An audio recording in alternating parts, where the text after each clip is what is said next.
প্রিয় শিক্ষার্থী বন্ধুরা, আসসালামু আলাইকুম। কেমন আছো তোমরা সবাই? আশা করি অনেক ভালো আছো। তো ফাইনালি বাংলাদেশ কারিগরি শিক্ষা বোর্ডের 2020-25 শিক্ষাবর্ষে যারা পলিটেকনিকে চান্স পেয়েছ তাদের ভর্তি হতে কি কি কাগজপত্র লাগবে এবং যে ভর্তি ফর্মটি রয়েছে সেই ফর্মটি কিন্তু পাবলিশ করা হয়েছে। তো এজন্য আমি চলে আসলাম তোমাদের মাঝে যে ফাইনালি কি কি কাগজপত্র এবং ফর্মটি কিভাবে পূরণ করতে হবে সেই বিষয়টি তোমাদেরকে জানিয়ে এবং দেখিয়ে দেওয়ার জন্য। তো ধন্যবাদ সকলকে যারা আমার এই ভিডিওটি দেখতেছো।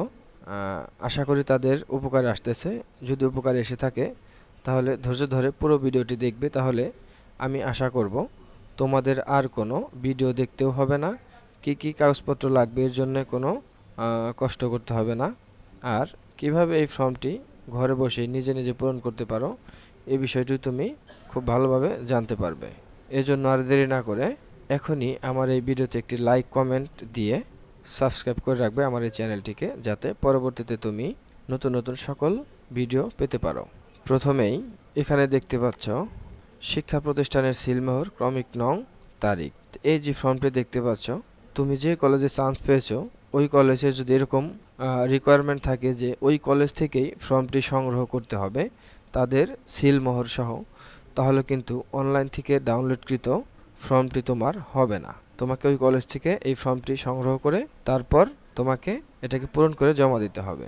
আর যদি এরকম হয় যে ফর্ম হলেই হবে, এই ফর্মটি ডাউনলোড করে নিয়ে পূরণ করে জমা দেওয়ার পর এমন অনেক কলেজ থাকবে যে কলেজে তুমি বাসা থেকে এই ফর্মটি ফিল আপ করে নিয়ে যাবে, তখন তারা দেখে এখানে সিলমোহর লাগিয়ে দিবে।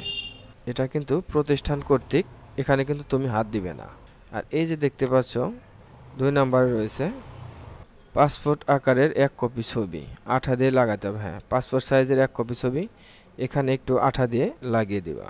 তারপরে অনেকেই বুঝতে পারবে না যে শিক্ষাক্রমের নাম এখানে কি দিতে হবে। হ্যাঁ, এখানে হচ্ছে ডিপ্লোমা ইন ইঞ্জিনিয়ারিং, যারা ইঞ্জিনিয়ারিংয়ে চান্স পেয়েছো, ডিপ্লোমা ইন মেরিন অথবা ডিপ্লোমা ইন টেক্সটাইল, যে যে বিষয়ে চান্স পেয়েছো যেতে সেটাই এখানে লিখে দিবে। তারপরে রয়েছে 1 নম্বরে প্রার্থীর পূর্ণ নাম। তুমি এখানে বাংলায় তোমার নাম লিখে দিবে স্পষ্ট করে।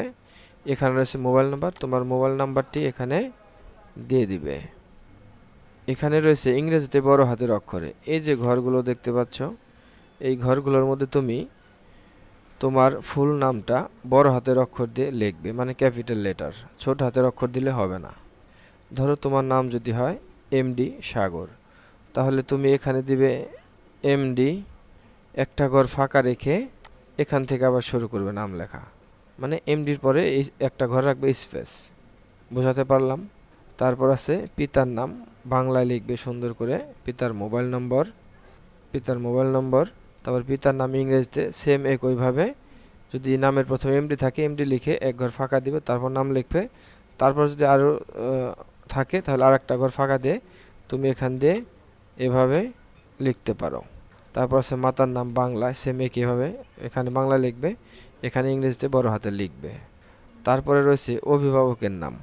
তো এখানে লেখা আছে পিতার অবর্তমানে, এর মানে বোঝানো হয়েছে অভিভাবক যদি তোমার পিতা হয় তাহলে এখানে নাম লেখার কোনো প্রয়োজন নেই। আর যদি পিতার অবর্তমানে অন্য বড় ভাই, মা, কাকা যাই হোক, তাহলে এখানে নাম দিতে হবে এবং তার মোবাইল নাম্বার দিতে হবে। যেহেতু পিতার যদি হয় তাহলে নাম না লিখে এখানে মোবাইল নাম্বারটি দিয়ে দিবে। 5 নম্বরে রয়েছে বর্তমান ঠিকানা। তুমি যেখানে বসবাস করতেছো বর্তমানে সেই ঠিকানাটা এখানে দিয়ে দিবে এবং এই যে দ্বিতীয় লাইনে এখানে তোমার মোবাইল নাম্বারটি দিয়ে দিবে। স্থায়ী ঠিকানা এমন হতে পারে তোমার স্থায়ী ঠিকানা মানিকগঞ্জ জেলা, তুমি থাকো ঢাকা জেলায়, তাহলে কিন্তু তোমার স্থায়ী ঠিকানায় মানিকগঞ্জ জেলায় দিতে হবে। তার মানে স্থায়ী ঠিকানাটা হলো তোমার পিতার যে ঠিকানা সেটাই তোমার স্থায়ী ঠিকানা, এখানে দিয়ে দিবা। তারপর রয়েছে 7 নম্বরে জাতীয়তা, অবশ্যই জাতীয়তা বাংলাদেশি। জন্ম তারিখ এসএসসি সনদ অনুসারে, তোমার যে জন্ম তারিখ রয়েছে এসএসসির সনদপত্রের সার্টিফিকেট সেই জন্ম তারিখ দিয়ে দিবে। এবং ধর্ম, এই যে ফাঁকা ঘরটি রয়েছে ধর্ম এখানে তুমি দিয়ে দেবে, ইসলাম হলে ইসলাম, হিন্দু হলে হিন্দু। 8 নম্বর রয়েছে যে প্রতিষ্ঠান হতে এসএসসি বা সমমান পরীক্ষায় উত্তীর্ণ হয়েছ তার নাম ও ঠিকানা। তার মানে তুমি যেহেতু এসএসসি পাস করে ডিপ্লোমায় চান্স পেয়েছো, তুমি যে স্কুল থেকে এসএসসি পাস করেছো সেই স্কুলের নাম এখান দিয়ে লিখে দিবে এবং ঠিকানা এখান দিয়ে লিখে দিবে। 9 নম্বরে রয়েছে জমাকৃত ডকুমেন্ট। হ্যাঁ, এবার আসি জমাকৃত ডকুমেন্ট। তোমার ভর্তি হওয়ার জন্য যে ফর্মটি পূরণ করবা, এই ফর্মটি কিন্তু জমা দিতে হবে কলেজে।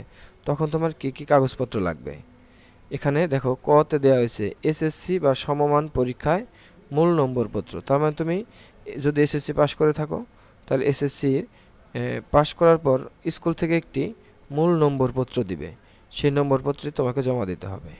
তারপরে সর্বশেষ শিক্ষা প্রতিষ্ঠানের প্রদানকৃত প্রশংসাপত্রের ফটোকপি। তুমি যে স্কুল থেকে এসএসসি পাস করবে ওই স্কুল থেকে একটি প্রশংসাপত্র তোমাকে দিবে, টেস্টিমোনিয়াল, সেটার ফটোকপি তোমাকে দিতে হবে।